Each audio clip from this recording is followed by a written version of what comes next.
और एक बड़ी खबर हाथरस से, जहां पर दो पक्षों के बीच जमकर मारपीट हुई है। बाइक टकराने को लेकर मारपीट हुई है। बाइक सवार को दूसरे पक्ष के लोगों ने बुरी तरह से पीटा है। आपस में ईंट पत्थर भी चले हैं। बड़ी खबर हम आपको हाथरस से बता रहे हैं। दो पक्ष यहां आमने सामने आ गए, जमकर मारपीट हुई है। मारपीट की तस्वीरें आप देखिए।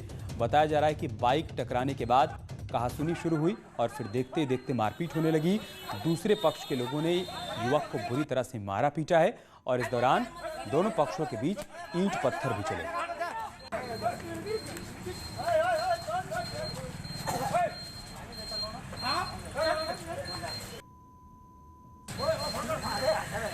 तो हाथरस में मारपीट हुई है।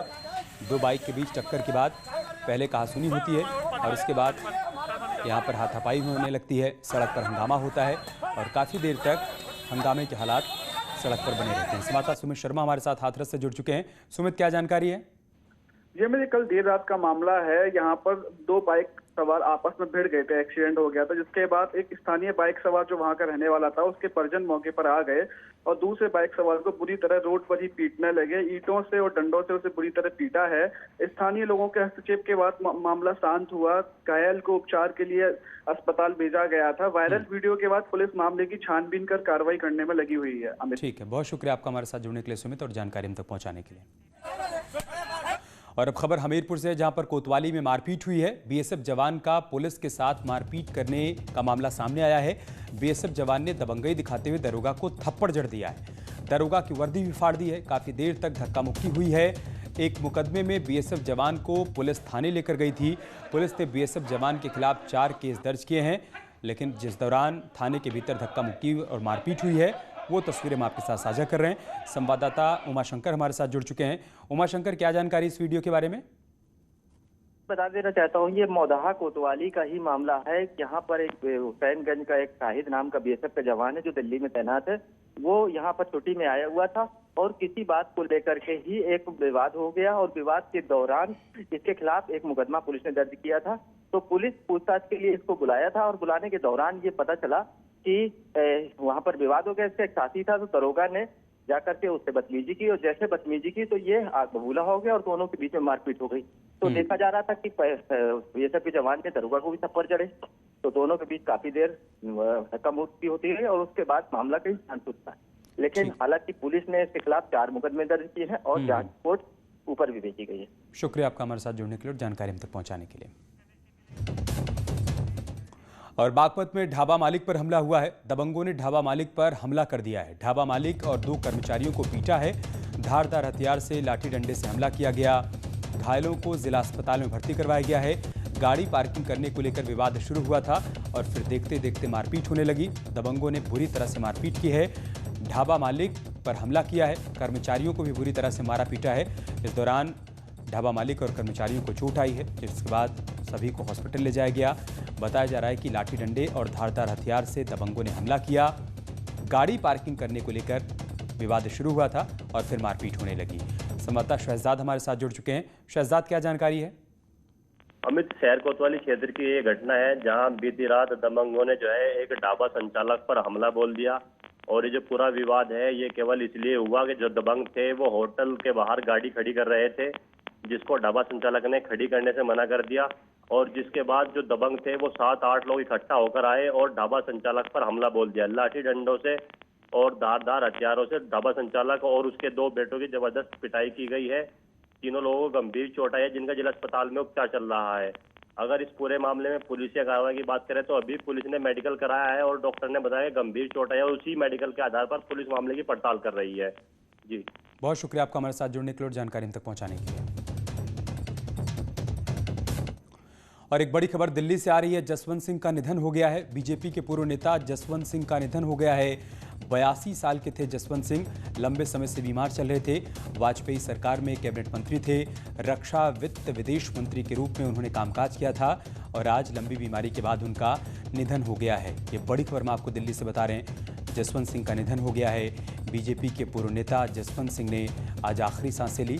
82 साल उनकी उम्र थी और प्रधानमंत्री मोदी ने उनके निधन पर शोक व्यक्त किया है। ट्वीट कर उन्होंने शोक संवेदनाएं प्रकट की हैं। बड़ी खबर इस वक्त की हम आपको बता रहे हैं। जसवंत सिंह के निधन के बाद प्रधानमंत्री मोदी ने ट्वीट कर शोक व्यक्त किया है। जसवंत सिंह जी को राजनीति और समाज के मामलों पर उनके अनूठे दृष्टिकोण के लिए याद किया जाएगा। ये ट्वीट किया है पीएम मोदी ने। उन्होंने बीजेपी को मजबूत बनाने में योगदान दिया। उनके परिवार और समर्थकों के प्रति संवेदना। ओम शांति। जसवंत सिंह के निधन से शोक की लहर है। प्रधानमंत्री मोदी ने ट्वीट के माध्यम से शोक व्यक्त किया है, श्रद्धांजलि अर्पित की है जसवंत सिंह को और याद किया है बीजेपी के लिए उनके योगदान को। प्रधानमंत्री मोदी ने कहा है कि उनके परिवार और समर्थकों के प्रति मेरी गहरी संवेदना है।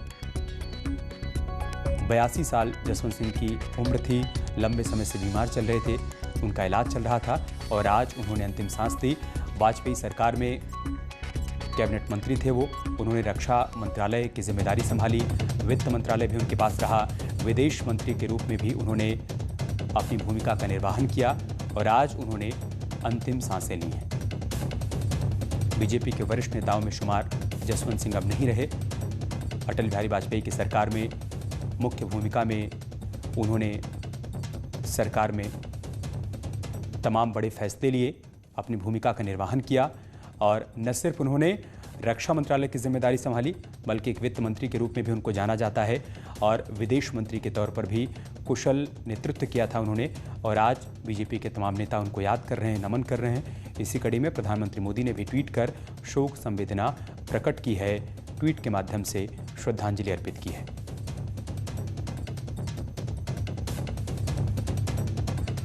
तो बीजेपी के वरिष्ठ नेता जसवंत सिंह का निधन हो गया है। लंबे समय से वो बीमार चल रहे थे, उनका इलाज चल रहा था और आज उन्होंने अंतिम सांस ली है।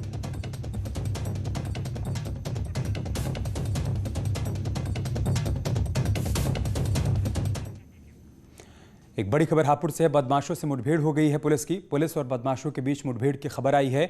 गश्त के दौरान मुठभेड़ हुई थी। एक बदमाश के पैर में गोली लगी, एक फरार हो गया। बदमाश कैलाश पर 12 से अधिक केस दर्ज हैं। बागपत, गाजियाबाद और हापुड़ में ये केस दर्ज किए गए थे। बड़ी खबर हम आपको बता रहे हैं। पुलिस और बदमाशों का आमना सामना हुआ है हापुड़ में, जहां पर पुलिस ने एक बदमाश को गिरफ्तार किया है। उसके पैर में गोली लगी। बदमाश का नाम कैलाश बताया जा रहा है। उस पर 12 से अधिक केस दर्ज थे। लंबे समय से पुलिस उसकी तलाश कर रही थी। बागपत, गाजियाबाद और हापुड़ से पुलिस उसकी लगातार तलाश कर रही थी। वांछित था और आखिरकार मुठभेड़ में आज उसे गिरफ्तार कर लिया गया। संवाददाता विपिन गिरी हमारे साथ हापुड़ से जुड़ चुके हैं। विपिन, क्या जानकारी है इस मुठभेड़ के बारे में?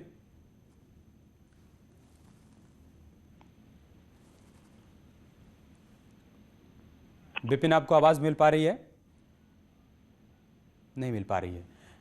तो हापुड़ में पुलिस और बदमाशों का आमना सामना हुआ, जिसमें पुलिस ने इस इनामी बदमाश को गिरफ्तार कर लिया है। 12 से अधिक इस पर केस दर्ज थे और अब पुलिस गिरफ्तारी के बाद इससे पूछताछ कर रही है। एक बड़ी खबर हरदोई से है। दरोगा का यहां पर चालान काटा गया है। दरोगा का चालान काटा गया है। बिना हेलमेट के बाइक चलाने पर यह चालान काटा गया है। रेलवेगंज चौकी प्रभारी को जुर्माना भरना पड़ा। एक अन्य पुलिसकर्मी पर भी जुर्माना लगाया गया है। बिना हेलमेट बाइक चलाते फोटो वायरल हुई थी, जिसके बाद अब चालान काटा गया है। ये तस्वीरें देखिए आप, हरदोई की तस्वीरें हैं। दारोगा का यहां पर चालान कटा है। बिना हेलमेट के बाइक चलाने की फोटो वायरल हुई थी। रेलवेगंज चौकी प्रभारी को अब जुर्माना भरना पड़ा है। एक अन्य पुलिसकर्मी पर भी जुर्माना लगाया गया है। इन दोनों पर ही बिना हेलमेट बाइक चलाने का आरोप लगा और इनकी फोटो वायरल हुई, जिसके बाद ये कार्रवाई हुई है। संवाददाता आशीष हमारे साथ जुड़ चुके हैं हरदोई से फोन लाइन पर। आशीष, क्या जानकारी इस खबर के बारे में? हरदोई रेलवेगंज चौकी इंचार्ज हैं जो बिना हेलमेट और खुली पिस्टल लगा करके निकल रहे थे और चालान कर रहे थे लोगों का। तो किसी ने इनकी फोटो को खींच करके सोशल मीडिया पर वायरल कर दिया, जिसके बाद जो मौजूदा कप्तान है उन्होंने इस बात का संज्ञान लिया है और इनके सिपाही कल अलग अलग गाड़ियों पर जा रहे थे, उनका चालान किया। 1,000 रुपए का चालान हुआ है और इससे जनता को एक संदेश दिया है कि पुलिस हो चाहे पब्लिक, सबको हेलमेट और मास्क लगाना जरूरी है। जी, बहुत शुक्रिया आपका हमारे साथ जुड़ने के लिए और जानकारी हम तक पहुंचाने के लिए। और बात करते हैं बड़ी खबर की, जो लखनऊ से है। योगी सरकार ने संस्कृत को लेकर बड़ी पहल की है। यूपी में अब सरकारी प्रेस नोट संस्कृत भाषा में भी आएंगे। मुख्यमंत्री ऑफिस ने ट्वीट कर इस बात की जानकारी दी है। दरअसल सीएम योगी ने शासकीय प्रेस नोट संस्कृत भाषा में भी रिलीज करने के निर्देश दिए हैं, जिसके बाद अब विभाग ने संस्कृत भाषा के 2 अधिकारियों की नियुक्ति भी की है। बीते 160 दिनों में जिंदगी थम सी गई है। खुशियों के पल देखने को मन तरस गए हैं। चारों ओर से सन्नाटा पसरा हुआ था, ना ही शादी, ना ही बैंड बाजा और ना ही बारात। सड़क को रोककर डांस की मस्ती और बग्गी पर बैठकर दूल्हे का चमकता चेहरा, ये सारी मस्तियां कोरोना काल ने खत्म कर दी। लेकिन जैसे जैसे लॉकडाउन की पाबंदियों में ढील मिल रही है, वैसे वैसे जिंदगी एक बार फिर से पटरी पर लौटने लगी है।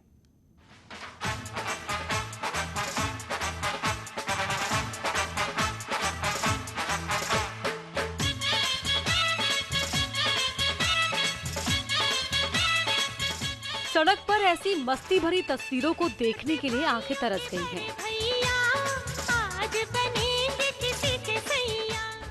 160 दिन के लॉकडाउन में चारों तरफ मायूसी और निराशा थी, अब धीरे धीरे खत्म हो रही है। वो भी दिन थे जब शादियों के मौसम में सड़क पर ट्रैफिक को रोककर मस्ती भरी चहलकदमी, बैंड की आवाज पर थिरकते कदम, बग्गी पर बैठकर मुस्कुराते हुए दूल्हे राजा के एक्सप्रेशन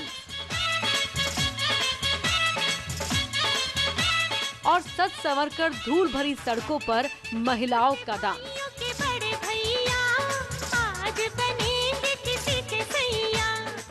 यकीन मानिए, ये सारी मस्ती ओझल हो गई थी, लेकिन अब ये रौनक जल्द लौटने वाली है। सरकार ने जैसे ही शादियों में 100 लोगों के साथ बारात की परमिशन दी, तो कानपुर में बग्गी मालिकों के चेहरे खिल गए। 6-7 महीना से बैठे हैं, कोई काम धंधा चल नहीं रहा है। तब ये है कि खुल गया है लॉकडाउन, तो हो सकता है कि अब बारातें मतलब चालू हो। अब ये है सरकार का धन्यवाद है कि जो है काम चालू होने वाला है, तो ये खुशी मना रहे हैं हम लोग कि अब चालू हो जाए तो हमारा भी पेट का सहारा हो जाए। बग्गी मालिक अब अपनी रोजी रोटी की तैयारी में लग गए हैं। घोड़ी को खिला पिलाकर मजबूत कर रहे हैं। करीब 6 महीने से ढकी पड़ी बग्गियों से कवर हटाकर साफ सफाई शुरू हो चुकी है। बग्गी मालिक और बग्गी चालकों को उम्मीद है कि अब उनके दिन फिर से लौटने वाले हैं। फिलहाल अभी बुकिंग 1-2 आई है, अभी सहारा कर रहे हैं हम लोग कि आ जाएं तो आ जाएं। अभी तक तो ढकी है ही, और अब राहत मिली है थोड़ी जब लॉकडाउन खुला है। जैसे हम लोगों ने खोलना शुरू किया है, साफ सफाई की है। इनकी उम्मीदों को पंख लगना लाजमी है, क्योंकि 160 दिन के बाद इनके पास इक्का दुक्का बुकिंग भी आने लगी है। बुकिंग कराने वालों का मानना है कि बिना बग्गी के दूल्हा बारात लेकर नहीं जा सकता है। तो अब तो अनुमति मिल गई है कि 100 आदमी करीबन बारात रात के लिए आ सकते हैं, तो बिना बारात में बग्गी घोड़ा नहीं होगा तो बारात कैसी? तो इसलिए इनके पास आए थे बुकिंग के लिए। खैर, बग्गियों की बुकिंग तो शुरू हो गई, वहीं शादियां भी 100 लोगों के साथ धूमधाम से होंगी। लेकिन कोरोना का संकट अभी टला नहीं है। शादियों में मस्ती जरूर करें, लेकिन एहतियात के साथ। शान की सवारी कहे जाने वाली बग्गी एक बार फिर बारातों की शोभा बढ़ाएगी। लॉकडाउन के दौरान ये बिल्कुल सड़क के किनारे पड़ी हुई थी, मगर अब भूरे पप्पन और जरगा को एक बार फिर से बग्गी के साथ जुड़ के शादी और बारातों की शोभा बढ़ाने का अवसर मिल गया, जिससे बग्गी मालिकों के चेहरे पर रौनक देखी जा सकती है। जर्नलिस्ट आशीष पांडे के साथ अमित गंजू, न्यूज़ 18, चौबेपुर, कानपुर। प्रधानमंत्री मोदी सुबह 11 बजे रेडियो पर मन की बात कार्यक्रम के जरिए देश को संबोधित करेंगे। इस दौरान पीएम मोदी देश की जनता के साथ अपने विचार साझा करेंगे। पीएम मोदी अपने संबोधन में कोरोना, किसानों और आने वाले 2 अक्टूबर यानी गांधी जयंती को लेकर चर्चा कर सकते हैं। तो हर महीने के आखिरी रविवार को प्रधानमंत्री मोदी मन की बात करते हैं। आज एक बार फिर से वो देश के लोगों से अपने मन की बात करेंगे। इस दौरान वो कोरोना पर भी अपने विचार रख सकते हैं। साथ ही साथ आने वाले 2 अक्टूबर को गांधी जयंती के मौके पर लोगों को क्या करना चाहिए, उसको लेकर सुझाव भी दे सकते हैं। और इसके साथ इस बुलेटिन में इतना ही। खबरें जारी हैं, आप बने रहिए हमारे साथ। नमस्कार।